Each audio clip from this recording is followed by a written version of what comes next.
Isu bloomingnya gimana? Performance M1-nya cepet? Baterainya boros nggak sih? Buat gaming enak nggak? Dan bisa buat gantiin laptop? Dan yang terpenting, layak dibeli nggak sih?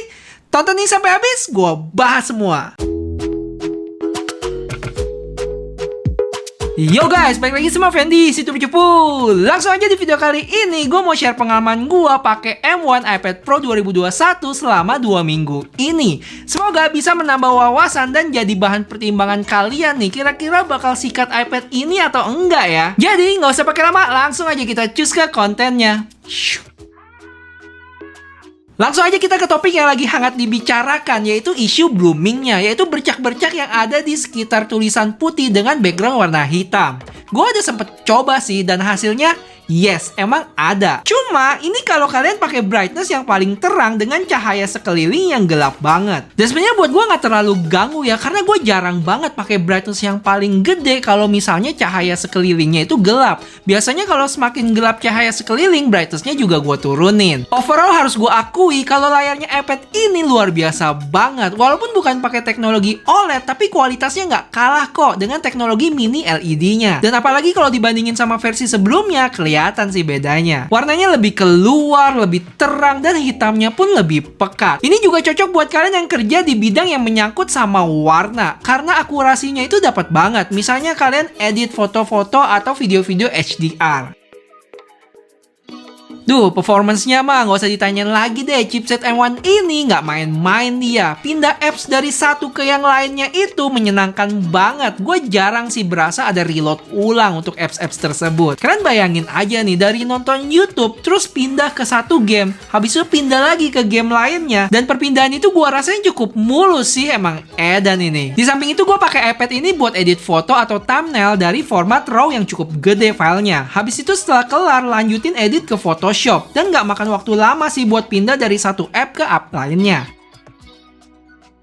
Gimana dari sisi baterainya? Kalau untuk pemakaian normal sih bisa dapat seharian. Tapi kalau kalian nempel terus nih sama iPad-nya, apalagi kalau kena game berat, kayaknya setengah hari juga udah keok sih. Kayak misalnya nih gue main game berat kayak Ark Survival, itu kira-kira sejam bisa habisin sekitar 20% loh. Jadi secara keseluruhan baterainya menurut gue sih ya oke aja, bukan yang wah gimana. Dan buat kalian yang ngarep nih bisa tahan berhari-hari, agak susah ya, kecuali emang kalian jarang pakai. Untuk chargingnya gue sempet tes sih, dalam setengah jam itu dapat sekitar 19%, dan dalam waktu sejam dapat 37%.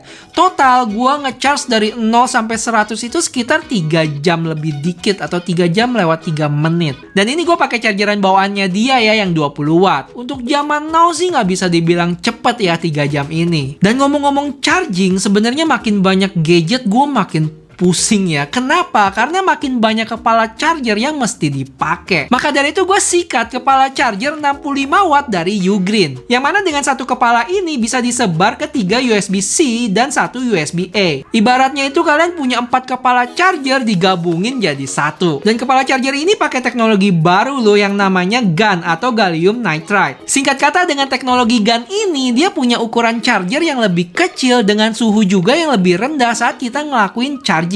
Buat detailnya kalian bisa cek di deskripsi.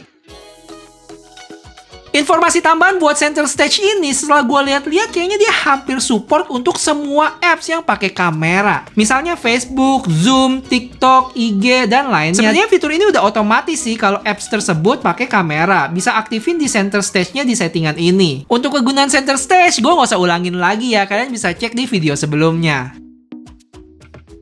Untuk gaming, waduh, nggak usah diomongin lagi deh. Gue bener-bener takjub sama hasilnya. Kalian bisa cek di video khusus gaming gue buat iPad Pro ini. Hajar 9 game pilihan kalian. Sekalian gue kasih grafik FPS-nya juga nih. Pengen tahu stabil apa enggak waktu mainin game-game tersebut. Cus ke sana. Dan satu lagi nih, gue ada bonus buat kalian yang mana gue mainin game Ark Survival yang kalian bilang ini termasuk game berat juga. Jadi di sini gue pakai settingan yang paling tinggi, yaitu Epic. Selama gue main gak ada komplain ya, lancar-lancar aja, nggak berasa ada frame drop. Kalaupun ada dikit banget sampai nggak berasa. Gue main selama sejam, baterai berkurang sekitar 20%-an loh. Untuk suhunya berasa panas sih, tapi bukan yang panas banget, jadi masih nyaman dimainin. Mungkin karena emang bentuk iPad ini yang agak lebar ya dan pipih gitu, jadi panasnya bisa nyebar.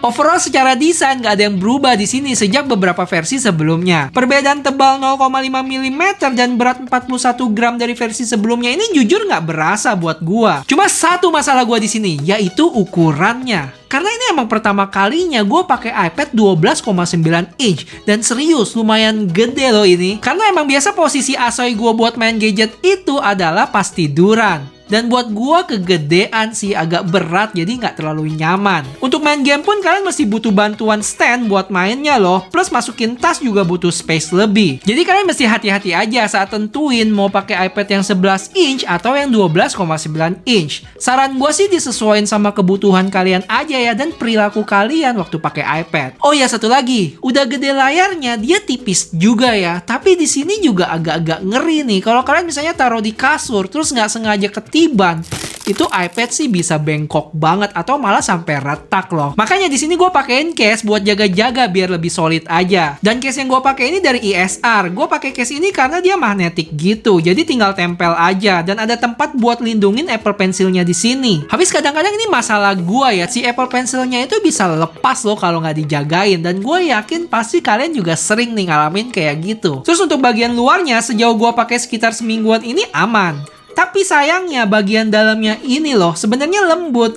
tapi entah kenapa cukup banyak nempel-nempel kayak kapas-kapas kecil gitu. Cuma ya karena harganya terjangkau ya gue tutup mata aja sih. Kalian cek deskripsi ya buat detailnya. Dan gue juga ada screen protectornya loh. Cuma gue belum sempat pasang, tapi gampang kok karena kalian dikasih frame juga sebagai alat bantu buat tempelin screen protectornya ke iPad kalian.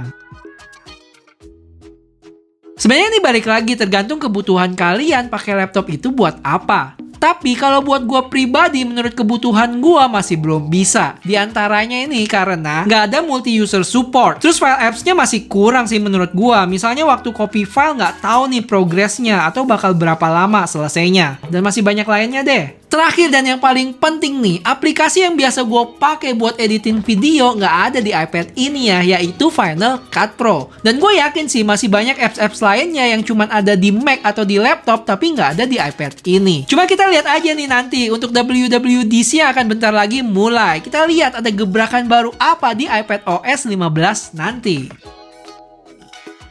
Oke, gue bikin gampang aja nih. Gue nggak rekomen iPad ini kalau yang pertama, kalian punya iPad Pro 2018 atau 2020 dan tidak membutuhkan benefit dari mini LED-nya. Yang kedua, kalian butuh iPad Pro tapi budgetnya pas-pasan. Menurut gue, kalian nggak usah paksain buat sikat yang 2021 ya. Kalian simpen sebagian uangnya dan lirik aja tuh yang 2018 atau 2020. Tapi gue bakal rekomen kalian beli ini kalau kalian adalah seniman atau orang yang kerjanya berhubungan sama akurasi warna. Karena si mini LED-nya itu punya warna yang lebih keluar kayak yang gue jelasin di awal tadi. Terus kalau kalian bener-bener cari iPad yang punya layar luar biasa keren dan suka nonton HDR konten, ya iPad Pro 2021 12,9 inch ini jawabannya. Terakhir, duit bukan masalah buat kalian?